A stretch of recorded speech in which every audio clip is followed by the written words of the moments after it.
Hello again, everyone. So, tomorrow, ooh, that was really loud. Sorry for that. Tomorrow I fly out to Germany and I'm super excited. But one thing I actually realized today, hey, and I wanted to talk about here is that for my book, I wanted to talk about like three pillars for how to believe. And those three pillars are Kaizen, love, and values. And what I realized today and thinking about it, because I've been thinking about the idea of evil as well and how evil comes about in this world. And I had the epiphany that with Kaizen and love, the opposites are how most of the evil in this world comes about. And that's so instead of Kaizen or instead of having uncertain and beliefs and always trying to improve yourself and understand the world a little better. Instead of that, it's certainty. And instead of love and empathy, it's apathy and indifference. And when I had that epiphany, it made me think of what kind of book am I reading? Writing. It might be something about how to believe, but it's also how to avoid evil.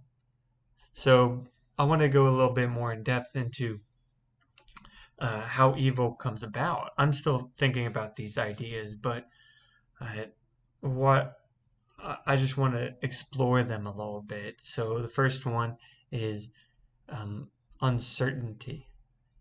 Certainty for the evil, and then uncertainty for how you improve yourself.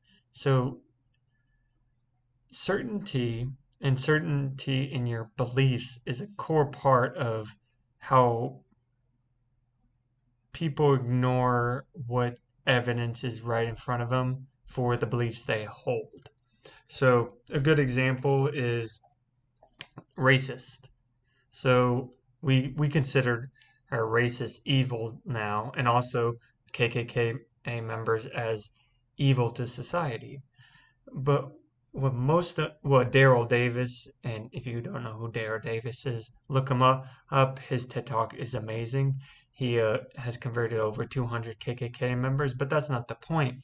And the point is, what he reveals is that most of this evil in the KKK is just based on the KKK members' certainty in their belief that whites are superior to blacks. And within that certainty, their beliefs are concreted. And what Daryl Davis does is understands their argument, so empathizes with them, and understands where they're coming from with the question of how could you hate me based on the color of my skin, and then refutes those arguments with his own. So he first listens and then he addresses their what arguments they're tackling, and by doing that, he breaks up that certainty. And so we can think about it as this big wall, and what his empathy and curiosity does is he pokes the bricks out of the wall to the point that the KKK members start to think, huh, am am I do I really think this? Is this person I'm talking to so different than me? And that's when they become uncertain in their beliefs. And that's when the healing starts to happen. That's when the growth starts to happen. But at the very beginning, it was that certainty. And that certainty in their beliefs led them down to evil paths. We can say the same with Nazi Germany, right? There's certainty in that and the Aryan race was superior, led them down a rabbit hole where they grew indifferent and apathetic to Jews and made them as scapegoats because it started out with their certainty that Aryans were superior. So that's one way we can look at evil. The second way is apathy. And how I want to tackle or show apathy as evil is to think of drug cartels and continuous murderers. So, I had a friend who went to Mexico for 2 years, and he actually got to talk to one of the drug dealers. And he told me about the experience, and it was wild because this drug dealer who has killed all, maybe not hundreds, but more than 10, let's say that, he's killed a lot of people, was accommodating my friend, was gave him, let him into his house, was giving him food, sheltering him, not giving him a home, but treating him as a guest. And when my friend started asking this drug dealer about how he can kill people, it was almost as if it was just like going in the mailbox and getting the mail. It was no different than his everyday activities, just part of his life.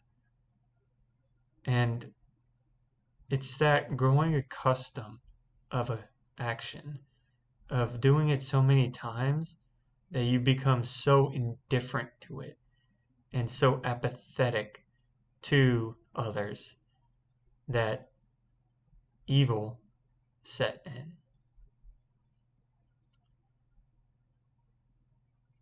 And that's the same, I would say the same with murderers as well. From what I've heard about different psychologists who went into the prisons and talked with these inmates, that they seem so normal, at least from what they have told me. Well, not told me, but from what I've listened to online about these certified psychiatrists and doctors going to these prisons and speaking about how normal these murderers are, but that it murdering is just another thing they do. They don't see the wrong in it, and that's because of that apathy and that indifference to the action that they have grown accustomed to over time and have done it over and over again. Uh, you can kind of, it's, I haven't, example's not coming to my head right now of a similar action, but let's let's just say traffic. Yeah, yeah. So it's like first time you get into traffic, you say, "Oh my God, it's so awful." All right, and then you do the same commute every single week, and then for months on end, and for years on end. Of course, you're gonna still say it sucks, but you're not gonna have that so intensive a motion or a reaction to it as you did at the very beginning. You're going to say, well, that's just traffic for you, instead of, what the hell is this? And that's the same thing with these murderers as well. Not all of them, okay? But uh, with these drug cartels and a lot of these murderers is that they just grow accustomed to it. For one reason or another, they got past the second and killed the third, the fourth, and either they become apathetic of it or they grew actually were pleased and derived pleasure from it. That's another thing. I'm thinking about too is that deriving pleasure from the activities of evil activities. And that's why I think, Hank, going back, so the book would be, what I write is about Kaizen, so growth, like learning and uncertainty and growth, Kaizen, love, and values. And I think, Hank, the values would be that third thing I was talking, that other evil I was talking about is deriving pleasure from these killings, where it's the opposite of creating a moral system or moral values. It's that hedonistic pursuit of, well, it feels good. I like how it feels, so I'm gonna go for it, which is completely opposite from understanding and creating your own value system. So that's kind of where I'm at with um, my ideas of belief and also of antidotes to evil and the sources from evil. I too want to understand it a little bit better by not experiencing evil directly, but more within at least safe parameters. So a good example would be going on police ride-alongs. Another example would be meeting one of these prison inmates, like they do. I don't know the whole process, but uh, it's the movie version that's coming to mind where they have that glass and you talk through the phone for visitation.